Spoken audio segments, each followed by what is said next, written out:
세상이 끝날 거라는 예감은 언제나 가장 평범한 순간에 찾아오는 걸까? 28의 한지우에게 그 순간은 편의점 매대에 삼각김밥을 고르던 바로 그때였다. 갑자기 눈앞이 아찔해지며 검붉은 하늘이 시야를 덮쳤다. 귀청을 찢을 듯한 굉음과 함께 거대한 빌딩이 힘없이 무너져 내리는 환영. 현실과 환각의 경계에서 그는 간신히 균형을 잡았지만 손에 들려던 참치 마요 삼각김밥은 이미 바닥에 나뒹굴고 있었다. 그날 밤부터였다.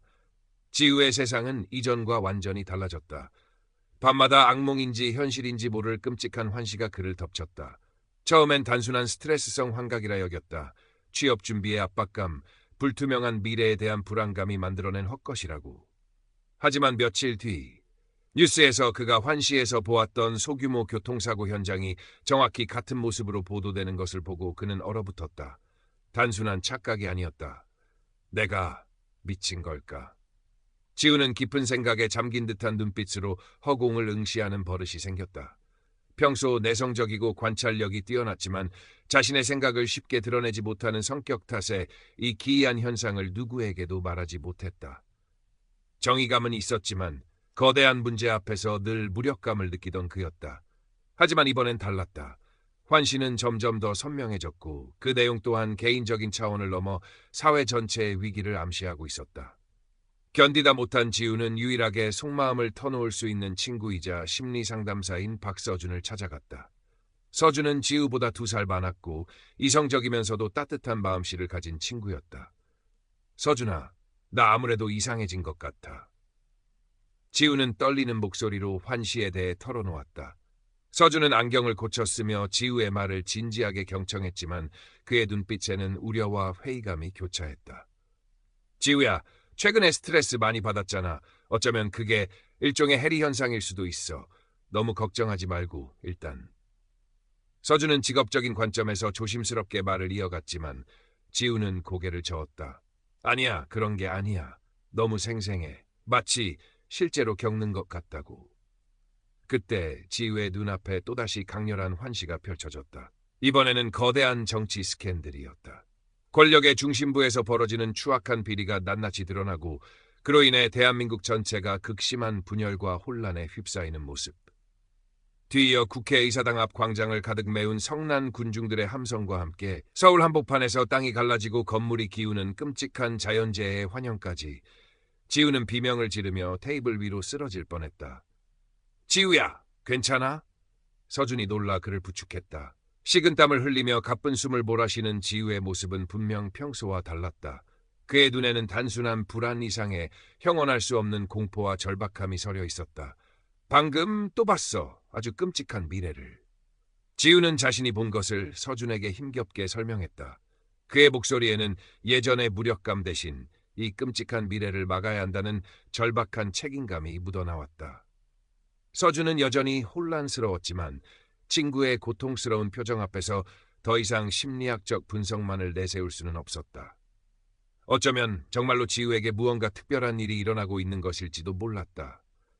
그날 이후 지우의 삶은 송두리째 흔들리기 시작했다. 그는 환시에서 본 상징이나 장소를 토대로 다가올 사건의 단서를 필사적으로 추적했다.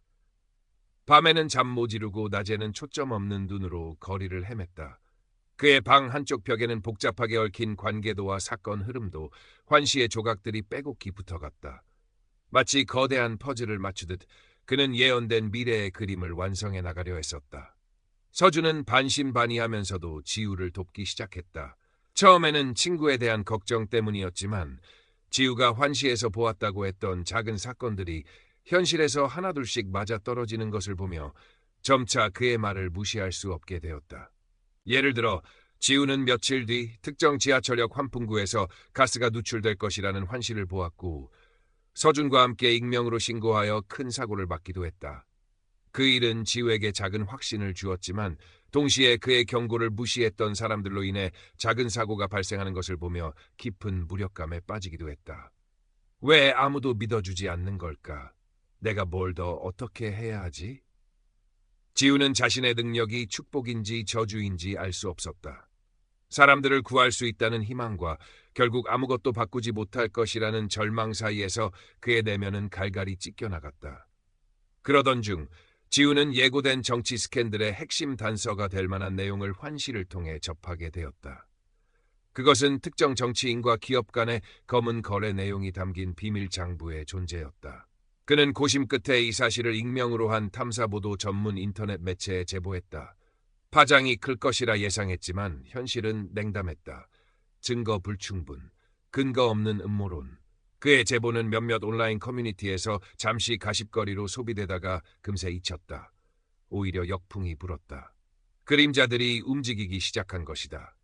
사이버 레카들은 자극적인 제목으로 지우의 제보를 왜곡하여 퍼뜨렸고, 익명의 댓글 부대들은 그를 정신병자 혹은 특정 세력의 사주를 받은 음모론자로 몰아갔다. 지우의 이름과 얼굴이 공개되지는 않았지만 그가 활동하던 작은 온라인 커뮤니티에선 이미 그가 예언가 행세하는 관종으로 낙인 찍힌 뒤였다. 이게 바로 그들이 원하는 걸 거야. 진실을 덮고 사람들의 눈과 귀를 막는 것. 서준은 분노했지만 현실의 벽은 높았다. 그들은 지우의 신상을 보호하고 다음 행동을 신중하게 계획해야 했다. 지우는 깊은 좌절감에 빠졌다. 자신의 힘으로는 이 거대한 악의적인 흐름을 막을 수 없을 것 같았다. 그러던 어느 날 밤 지우는 또다시 강렬한 환시를 경험했다. 이번에는 낯선 공간이었다. 오래된 한옥의 서가. 그곳에서 그는 먼지 쌓인 낡은 일기장을 발견했다. 일기장의 주인은 조선시대의 이름 없는 관상감이었다. 그 역시 지우처럼 미래를 보는 능력을 가졌었고 임진왜란과 병자호란 같은 국가적 재난을 예견하고 왕에게 직언했지만 미치광이 취급을 받고 거래서 쫓겨난 인물이었다. 그의 일기장에는 절망과 고독, 그리고 후세 사람들에게 남기는 절절한 경고와 지혜가 담겨 있었다. 진실을 말하되 지혜롭게 행하라. 가장 큰 적은 외부의 불신이 아니라 내 안의 절망이니라. 작은 돌멩이 하나가 거대한 물결을 바꾸듯 너의 작은 용기가 세상을 구할 실마리가 될 수도 있음을 잊지 말거라.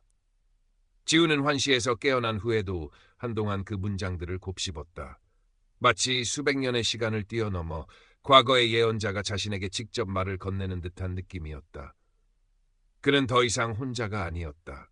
비록 현실에서는 고립되었을지라도 시대를 초월한 공감대가 그의 마음을 붙들었다. 한편 예고된 자연재해의 징후는 점점 더 뚜렷해졌다. 기상청에서는 연일 이상 기후현상에 대한 경고를 쏟아냈고 서울 곳곳에선 작은 규모의 집안 침하 사고가 잇따랐다. 정치 스캔들 역시 일부 언론을 통해 조금씩 수면 위로 떠오르며 사회적 불안감은 극에 달했다. 사람들은 날카로워졌고 작은 갈등도 쉽게 폭력으로 번졌다. 지우가 환시에서 보았던 혼란의 전조였다. 지우는 더 이상 물러설 곳이 없다고 느꼈다. 그는 서준과 함께 마지막 계획을 세웠다. 자신이 본 자연재해의 구체적인 시간과 장소, 그리고 가장 안전한 대피 경로를 최대한 많은 사람에게 알려야 했다. 하지만 어떻게? 이미 그림자들에 의해 그의 신뢰도는 바닥이었고 언론이나 정부기관은 그의 말을 믿어주지 않을 것이 뻔했다. 직접 보여주는 수밖에 없어. 지우는 결연한 표정으로 말했다. 그가 과거 자신의 능력으로 작은 사고를 막았던 증거 영상들, 비록 흐릿하고 조작 의심을 받을 만했지만 그리고 환시에서 본 재난의 징후와 일치하는 최근의 뉴스 기사들을 모았다. 그는 자신의 얼굴을 공개하고 SNS 라이브 방송을 통해 이 모든 것을 폭로하기로 결심했다. 목숨을 건 도박이었다. 방송 예정 시각은 재난 발생 예상 시간 바로 하루 전날 밤이었다. 서준은 기술적인 지원을 맡았고 만일의 사태에 대비해 몇몇 신뢰할 수 있는 지인들에게 미리 연락을 취해두었다.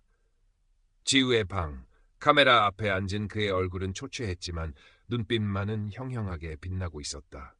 심장이 터질 것처럼 뛰었지만 그는 조선시대 예언가의 마지막 말을 떠올리며 마음을 다잡았다. 내 안의 절망을 이겨내라.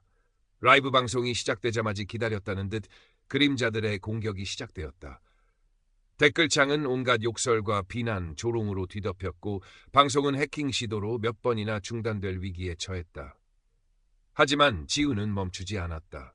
그는 떨리는 목소리로 그러나 단호하게 자신이 본 환시와 증거들을 하나씩 제시해 나갔다. 저는 압니다.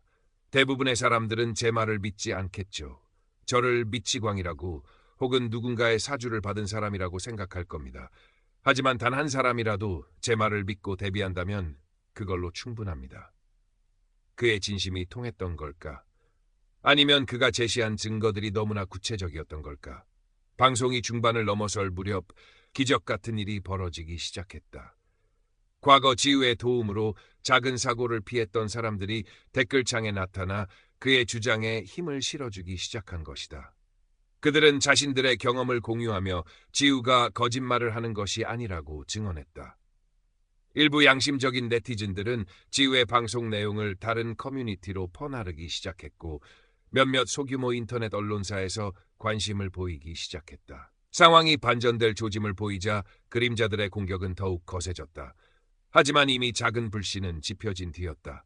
지우는 마지막으로 자신이 환시에서 본 가장 위험한 지역과 시간, 그리고 상대적으로 안전한 대피 경로를 상세하게 설명하며 간절하게 호소했다. 부디 제 말을 믿어주십시오. 단 하루만이라도 제가 말씀드린 지역을 피해 주십시오. 이건 단순한 예언이 아닙니다. 곧 닥쳐올 현실입니다. 방송이 끝나자 지우는 탈진한 듯 의자에 쓰러졌다. 서준이 그의 어깨를 두드리며 말했다. 최선을 다했어, 지우야. 이제 하늘에 맡기는 수밖에. 다음 날 서울 하늘은 지우의 예언처럼 검붉은 먹구름으로 뒤덮이기 시작했다. 아침부터 국지성 집중호우가 미친 듯이 쏟아졌고 도심 곳곳에 하수구가 역류하기 시작했다. 한강 수위는 시간당 수십 센티미터씩 불어나며 위험 수위를 넘어섰다. 정부는 뒤늦게 재난경보를 발령했지만 이미 많은 시민들이 발이 묶인 뒤였다. 하지만 지우가 경고했던 가장 위험한 저지대 지역에선 놀라운 일이 벌어지고 있었다. 그의 방송을 믿었던 소수의 사람들, 그리고 그들의 가족과 지인들이 미리 대피했거나 높은 지대로 이동하고 있었던 것이다. 그들은 서로 정보를 공유하며 침착하게 움직였다. 지우가 알려준 대피 경로는 폭우 속에서도 비교적 안전했고 그가 경고했던 특정 시간대에 특정 지역에서는 실제로 크고 작은 사고들이 발생했지만 미리 대비한 덕분에 인명피해는 기적적으로 거의 없었다. 물론 서울 전체의 피해를 막을 수는 없었다. 한강은 결국 범람했고 도심 많은 지역이 물에 잠겼다. 정치적 스캔들 역시 걷잡을 수 없이 터져나오며 대한민국은 극심한 혼란에 빠져들었다. 하지만 지우의 용기 있는 경고는 수많은 생명을 구했고 절망 속에서도 작은 희망의 씨앗을 뿌렸다. 재난이 지나간 후 지우는 영웅도 마녀도 아닌 그저 진실을 알리려 했던 한 명의 시민으로 기억되었다. 어떤 이들은 그를 칭송했지만 어떤 이들은 여전히 그를 불신하거나 비난했다. 그는 모든 논란을 뒤로하고 조용히 잠적했다. 서준만이 간간히 그의 소식을 알 뿐이었다. 몇 년의 시간이 흘렀다. 재난의 상처는 깊었지만 사람들은 서로를 도우며 조금씩 일상을 회복해 나갔다. 지우의 경고를 통해 살아남은 사람들은 자발적으로 공동체를 만들었고 가짜 뉴스와 사회 부조리에 맞서 싸우는 작은 움직임들을 시작했다. 그들은 지우가 남긴 메시지, 작은 돌멩이 하나가 거대한 물결을 바꿀 수 있다는 말을 기억했다. 어느 날 서준은 한적한 시골 마을에서 조용히 살아가고 있는 지우를 찾아갔다. 예전처럼 초췌하거나 불안한 모습은 사라지고 그의 얼굴에는 깊은 평온함이 깃들어 있었다. 이제 환시는 보이지 않아? 서준의 물음에 지우는 고개를 저으며 옅은 미소를 지었다. 가끔, 아주 가끔 맑고 푸른 하늘을 봐. 아주 평화로운 세상이지. 그의 창밖으로는 따스한 햇살 아래 이름 모를 들꽃들이 만발해 있었고 그 위로 한 마리 아름다운 호랑나비가 유유히 날고 있었다. 어쩌면 그것이 지우가 마지막으로 본 그리고 모두가 함께 만들어가야 할 궁극적인 희망의 환시였을지도 모른다. 세상은 여전히 혼란스럽고 불완전했지만 그의 작은 용기가 뿌린 씨앗은 분명 어딘가에서 조용히 하지만 끈질기게 자라나고 있을 터였다.